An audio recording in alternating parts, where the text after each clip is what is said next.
müxtəlif miqdarda elektrik cəryanı. Deməli, dərsimizin birinci mərhələsini xüsusi müqavimətlərin temperaturun asılıqlarına həsr edəcəyik. Və onlar da hissələrə bölünür. Birinci, metallar üçün naqillər də deyə bilərik bunlara. Metalların xüsusi müqaviməti temperaturdan xətti asılı olaraq artır. R bərabərdir R0 1 plus alfa T. Burada qrafik çəkəndən sonra deyərik, hətta rho da bərabərdir. Rho 0 1 plus alfa T də deyə bilərik. Deməli, istəyir R, istəyir rho, görə bilərsiniz ki, bu yenir, xətti asılı olaraq artır. Ya rho 0, ya da R0. Bunlar kilometr haqqında tanışdıq. R0 nədir? Onun 0 dərəcə temperaturdakı müqaviməti, 0 dərəcə Celsiusdəki nədir? Müqaviməti. Amma bu R nədir? Onun T deməli temperaturdakı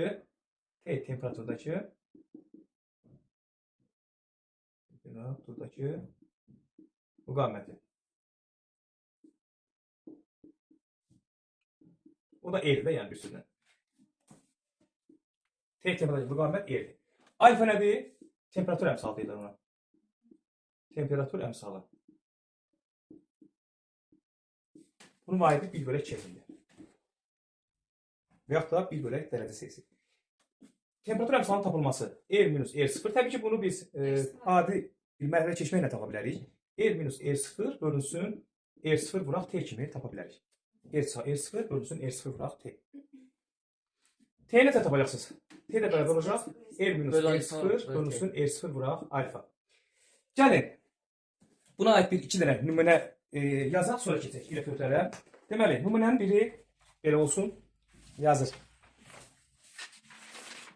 22 nömrəli suala baxsaq, hətta şəkil də çəkmək olar.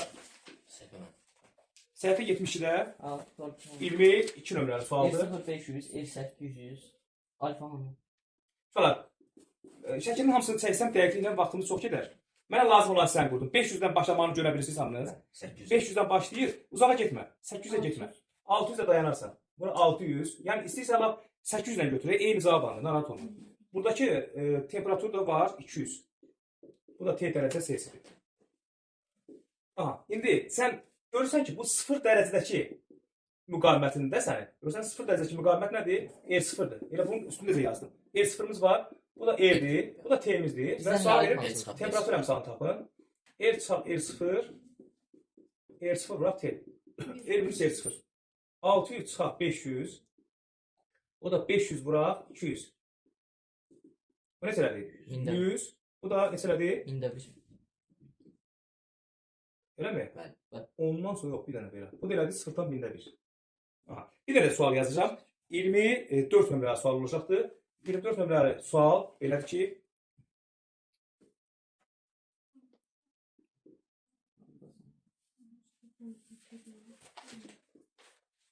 bura rho 0'dır.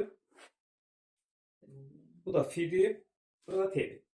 Və sənə soruşur ki, temperatur əmsalını tap. Təbii ki, temperatur əmsalı alfadır. İndi mən nə eləməliyəm? Birinci növbədə biz həmişə ənənəyə sadiq qalırıq. Deyir ki, burada tangents fi'dən istifadə olunacaq. Tangents fi'ni tapanda nə eləməliyik? Təbii ki, biz ordinatı bölməliyik nəyə? Absisə. Amma bura rho deyil ha. Rho çıxır rho 0'dır. Nəyə görə o fikirdəyəm? Məsəl üçün, tutaq ki, bura 3, bura 7 olanda bura 7-dən 3 çıxır da, düzdür? Bax, bu belə bir şeydir.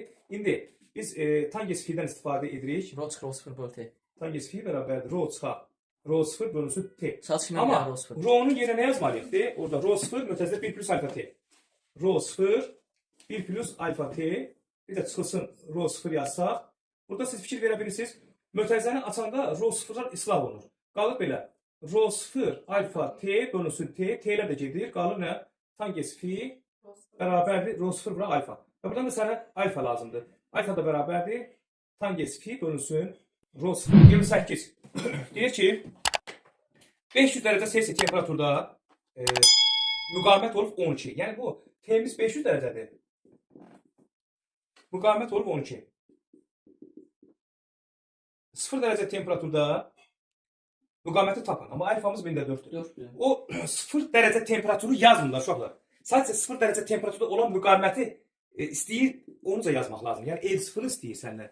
Və sən özün bilirsən ki, bax bu düstur göz qabağındadır. Və əgər birbaşa məsələn buradan L0 tapmağımız daha sərfəli variantdır. L bərabərdir L0 1 plus alfa t-dirsə, buradan L0 tapmaq L bölünsün 1 plus alfa t-dir. Hesabla 12 bölünsün 1 üstə gələk 1004 vuraq 500. 1004'ü 500'e vuranda eləcək 2. Bu da 12 bölü 100 alınır 4. Sadəcə bu tip məsələlərdə verilənlərdə çaşqınlıq ola bilər. Məsələn 0 dərəcədə təkrar edirəm. 0 dərəcə temperaturdakı müqavimət L0'dır. Amma müəyyən T temperaturdakı müqavimət nədir? L-dir. Alfada temperatur həbs aldı. Deyir ki, Onlar 2 dəqiqə verəsiz.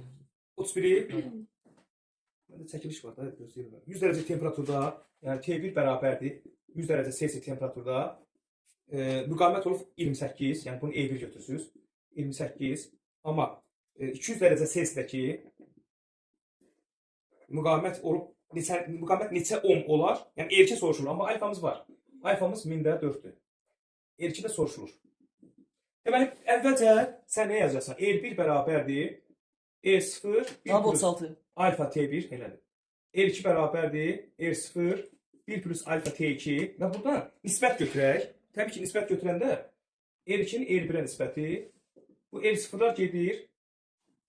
1 plus alfa T2, 1 plus alfa T1 yazdıq və L2 bölünsün, qiymətlər qoyaq yerinə 28 bərabərdir. 1 üstə gələk, deməli 200'ü vuracaq 1004'ə.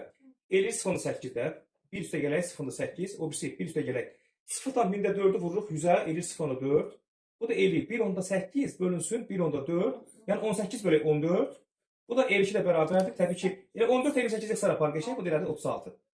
Xüsusi müqavimətin temperaturun asılılığı elektrotlər üçün elektrolitlər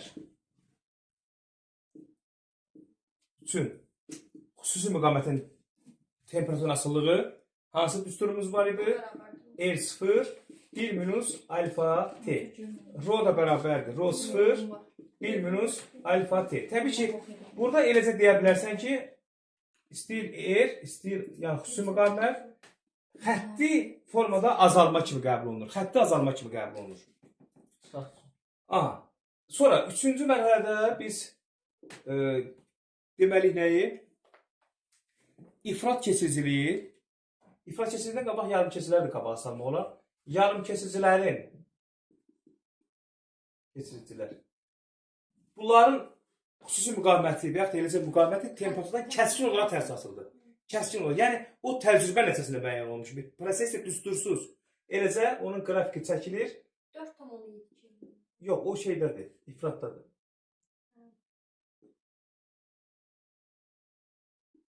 İfrat keçiricilikdə Mendeleyev cədvəlinin orta elementləri. İkinci, bir də desən 7'ye qədər olan elementləri ifrat keçiricilikdir. İfrat keçirici. Deməli, bunlarda qrafik belə gedir. 4,15 əslində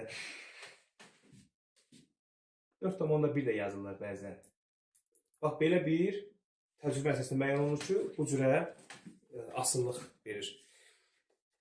Bu, deməli, xüsusi müqavimətin temperaturun asıllıqlarını qutarmamışdan qabaq nəyi deməyimiz vacib olar? Metallardan elektrik cəryanı keçəndə onların hansı təsirləri müşahidə olunur? Maqnit onsuz da hamısında var. Maqnit bütün mühitlərdə olacaqdır. Deməli, maqnit təsiri var, bir də nə var? İstilik. Metalın elektrik cəryanı keçəndə nə baş verir? Həm istilik təsiri var, həm də maqnit təsiri var. İkincisi, elektrotlərdən keçəndə 3 hal müşahidə olunur. İstilik, maqnit. Həm istilik, həm maqnit, həm də kimya. Orada təbii ki, siz kimya hazırlığına gedənlər və yaxud da keçənlər, məsələn, bilirsən ki, bu elektrolit məsələ üçün elektrotlərə salanda, orada elektrotlar arasında kimya proses baş verir. Natrium xlor məsələ üçün verir, orada natriumla xlorun hər bir elektroda ötürülməsi baş verir. Xlor gedir hara? Müsbət elektroda tərəf. Natrium hara gedir? Mənfi elektroda tərəf. Çünki o natriumu müsbət qəbul edir. Sonra gəlir çıxır nəyə? İfrat keçiricilikdə. İfrat keçiricilikdə yadda saxlaya bilərsiniz. Yalnız və yalnız maqnit təsiridir. İfrat keçiricilikdə istilik ayrılmır. Bax o mühitdir ki, mən gördüm metallarda dedim istilik təsiri var. Dedim yarı keçiricilərdə şeydə, elektrodlarda dedim var. Bir də burada nə idi? Maqnitdən başqa nə var idi? İstilik. Burada nə var? Kimya. 3 türə. İstilik, Kimyəvi, kimyəvi, maqnit. İfratda yalnız maqnit. Buna bax, yalnız maqnit. Frat Yalnız. option nədir? İfrat keçiricilik. doymuşdu. Təbii ki, elə maddələr var ki, onları bir balaca temperaturunu elə bir qızdıranda 4.1 müəyyən olunur ki, 4.1 Kelvin temperatura çatan kimi avtomatik düşür. Yəni müqaviməti qalmır. Birbaşa cəryan hamısı keçir. O da təbii ki, təcrübə nəticəsində dediyim kimi, Mendeleyev cədvəlində olan elementlərdən müşahidə aparıblar. İkincidə ya 7-yə qədər, ya 3-dən 7-yə qədər olan elementlərdir. Yalnız, nə dedik, maqnit təsiri var. Amma yarımkeçirlər qalıb bax burada. Yarımkeçirlərdən elektrik cəryanı keçənlərə baş verir. Yenə dediyimiz kimi, bunun kimi, metallar kimi. Maqnitdən istilik. Bir dənəsini oxuyuruq. 15-də metal naqillərdə elektrik cəryanı səhifə 71-də. Metal naqillərdə elektrik cəryanı mövcud olmasını hansı, necə aşkar etmək olar? İstilik maqnit. Aha. Yaxşı, burada çox qalmayacaq. Bir dənə də bunu deyirəm uşaqlar. Klassik elektron nəzəriyyəsinə görə metalların elektrik müqavimətinə səbəb orada kristal qəfəsdə olan müsbət iyonlarla elektronların toqquşması. Gör o cümləni tapaq. Deyək ha, Y barını tapaq. Kristal qəfəsdə iyonlarla elektronların toqquşması. Aha. Və bir neçə dənə düsturu əlavə edək, keçək başqa bir suallara.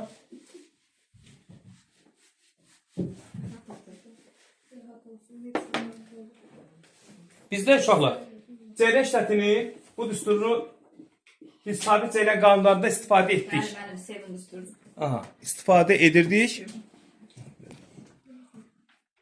Amma bəzi düsturları da əlavə edəcəyik. Təbii ki, biz Y bərabərdir, F bölü Q düsturunu və yaxud da tutaq ki, uşaqlar, söhbət bu dərsdə ancaq elektronlardan getdiyinə görə demək olar ki, elektronun yükündən istifadə olunur. Elektronun yükü də öz təbii ki, işarəsinə görə təyin olunur da, Y hərfi kimi gedir. Elə bir sən nə yazmısan? Y bərabər F bölü Q yazmısan.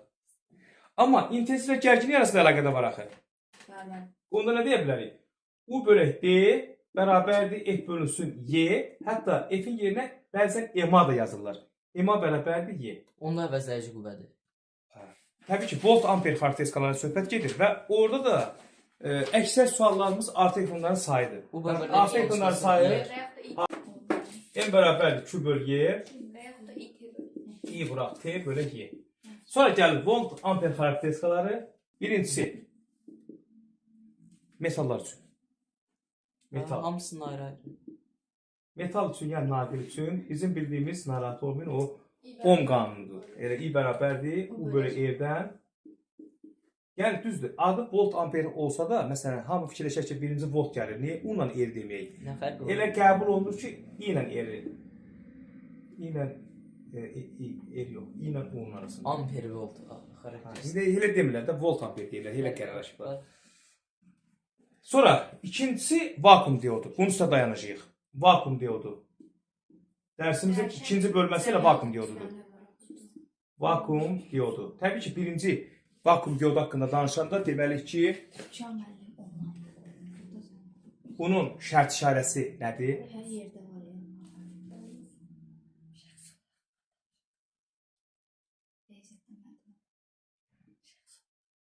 Bu nə zaman? Şərt işarəsi çox düşür. Vakuum diodunun şərt işarəsi çox önəmlidir. Katod, bir də buna deyirlər qızdırıcı tel. Qızdırıcı tel. O yumru nədir? Nə? Bu, Yuxarıda. bu Çözəlmə tel deyildi. bu şey də onun balona yerləşdirirlər də şeyi. Vakuum diodunun yerləşmə cihazıdır. Balondur. Müəllim çözəlmə tel deyildi. Çözəlmə də var, qızdırıcı tel də var. Nə fərq var? Eyni şeydir. Eyni şeydir. Yəni bunu qızdıranda, təbii ki, bu qızdırması da onun elektrik sahəsinə qoşulması ilə bağlıdır. Elektrik sahəsinə qoşurlar, təbii ki, orada bu qızdırılır. Bu qızdırmaq üçündür. Və qızdıranda bu katodu başlayır qızdırmağa. Katod ona yaxın gəlir, yaxın yerləşir. Və katoddan təbii ki, katod bilirsən ki, mənfidir, anod nədir? Müsbətdir. Buradan başlayır nə eləməyə? Elektronlar çıxmağa. Elektronlar hara gedir? Anod tərəf. Və başlayır Təbii ki. Mən katoda tərəf gəlməli deyil. Elə elektrik yüklənir. Yox. Nisbətdən mən. Bunu elə yerləşdirmək ki, yəni katoddan anot tərəf gedir. Yəni əgər bu düz qoşulmanı istənsə, bu getməlidir, bu düz qoşulmadır. Düz qoşulmada qızdırıcı tel katodu qızdırır, katodun səthindən elektronlar çıxır. Bunun axı içində elektron yoxdur anodda. Elektronlar buradadır. Elektronların nizami hərəkəti başlayır. Və məcbur edir ki, o müsbətə tərəf getsin. Və artıq orada nə baş verir? Bəs qızdırıcını çıxarsaq? O baş verməz. Və bunu Müsbətdən qızdırmasa, mənfi gələr. ümumiyyətlə, bundan başqa olan hadisələrdə heç vaxt işləmir vakuum diodu. Qızdırıcı teli bura qoysan, anodla katodu yeri dəyişsən işləməz. Orada da elə suallar da olur. Təbii ki, buna o dim üçün deyil, başqa yerlərdə olan suallar, olimpiada tipli suallar da olur. Anodla katodun yeri dəyişərsə, bir də o fotoeffekti olur. Anodla katodun yeri dəyişəndə deyir ki, işləyir, fotoeffekt baş verir, vermir, vermir. Anodda müsbət yüklərdir. Elektronlar yoxdur. Burada da ancaq vakuum diodunda elektrik cəryanını yaradan güclü zərrəciklər nədir? Elektronlardır, yalnız elektronlardır. Aydın oldu. Ona görə elektron söhbəti olmalıdır ki, elektron çıxsın və hərəkət eləsin. Uşaqlar, vakuum diodunun iş prinsipi termoelektron emissiya hadisəsinə əsaslanır. Termoelektron emissiya, onu mütləq qeyd etmək lazımdır. Termoelektron emissiya. Emissiya hadisəsidir. Termoelektron emissiya hadisəsini təbii ki, bilirsiniz ki, nədir? Termoelektron emissiya hadisəsi nədir? Elektron seli. Yüksək temperatura qədər qızdırılmış cisimlərin səthindən elektronların qopması. Yüksək temperatura qədər qızdırılmış cisimlərin səthindən elektronların qopması termoelektron emissiyasıdır. Ona görə də vakuum diodu, yəni o prinsipə əsaslanır və bunun qrafiki çəkilməlidir. Onun qrafiki təbii ki, vakuum diodu üçün volt amper xarakteristikasından söhbət gedir. Bir də elektron şüa borusu. Hə, onu deyəcəm. Bundan sonra deməliydim. Təbii ki, o nə tər gəlir? Bax, belə bir forma. Volt amper xarakteristikası təbii ki, vakuum diodu üçün nədir uşaqlar? Bax, belə bir formalı qrafikdir. Termoelektron emissiya hadisəsinə əsaslanan qurğulardan biri də elektron şüa borusudur. Bəli. Biri nə oldu? Vakuum diodu. Bax, buna əsaslanan qurğulardan biri vakuum diodu. Biri nədir? Elektron şüa borusu. Elektron şüa. Bir də uşaqlar, qeyd edə bilərsiniz, asilloqrafdır. Asilloqraf cərəyan şiddəti və gərgin rəqsləri müşahidə etmək üçündür. İnşallah ali məktəbdə görəcəksiniz. İynə onu niyə elə aslında? Mən neçənci qrup? Bu təbii ki, təcrübə ilə. Bunu heç bir düsturuna vermir. Və uşaqlar, burada bizdə ən çox istifadə olunan düsturlarımızdan biri də o MV kvadratı bölünsün 2 bərabər YO olan düsturdur. Bəli. Yəni enerjilər. Hətta bir də görəcəksiniz, deyəcək ki, məsələn, kinetik enerji tap. Kinetik enerji nəsə tapacaqsan? YO kimi. Elə kinetik enerji düsturlardır usta. Biri YO-dur, biri də MV kvadrat bölü 2. Buradan V tapında nə olacaq? 2 YO bölünsün nəyə? M-ə. Aha. İndi burada belə bir məsələ və istifadə oluna bilər. Məsələn, kinetik enerji düsturunu biz YU kimi qəbul edib, axı biz gücün düsturunu bilirik, P bərabər IU-dur. Onda U-nu yerinə yazma olar? P bölək I. Elektronların sayı 10 üstü 16-dır. Və sual verir ki, elektron yükü də 1.6 mənfi 19-dursa, deyir ki, sual nədir? Cərəyan şiddətini tap deyir. Nə qədər olur? Təbii ki, M bərabərdir, Q bölü Y və yaxud da IT bölü Y-dən nəyi tapırsan deyir? I-ni. N, Y bölünsün T. Hesabladıq. 10 üstü 16, 19 bölünsün 1. Bu da 1.6 mənfi 3 milli amper. 16-da. Təbii ki, uşaqlar, bax bu düsturdan istifadə olunacaq elə. Göstərilir. Kinetik enerji elə birbaşa yazıram. 16-da. Kinetik bərabərdir. Y var, 16.19. P-nin qiyməti 48, yəni sizə belə ona. 48 10 üstü mənfi 2. O birisi I. Sistem %12 millamper. 12 10 üstü mənfi 5. Sistem %12 12 vura 10 mənfi 2 yazırıq. Milli də mənfi 3'dür. 12 vura 10 üstü mənfi 5. 48 12'ye böldük 4. 6 10 da 4. 10 üstü mənfi 21, mənfi 5 də budur. Mənfi 16. Sonra orada bir dənə 17 də var. Elektronlar sayı 3 dəfə artanda cərəyan şiddəti 3 dəfə artar da təbii ki. Bir də ən axırıncı sual deyəsən vermişəm 27-də. Orada da sadəcə sürət tap deyil, budur bax. Elə. Yox, bundan deyil. Uşaqlar, budur bax. Budur bax. MV kvadrat bölü 2'dən tap şeyi, V-ni. V necə tapılır? Ay, çıxış O da işte kinetik değil, sözdür. 2 kinetik bölünsün M. Hesablama nədir? 2-ni vuracaqsan, stab bizə 45 onsuz mənfi 18-ə böləcəksən 9 onsuz mənfi 31-ə. Onu hesablamağa özünə qalsın.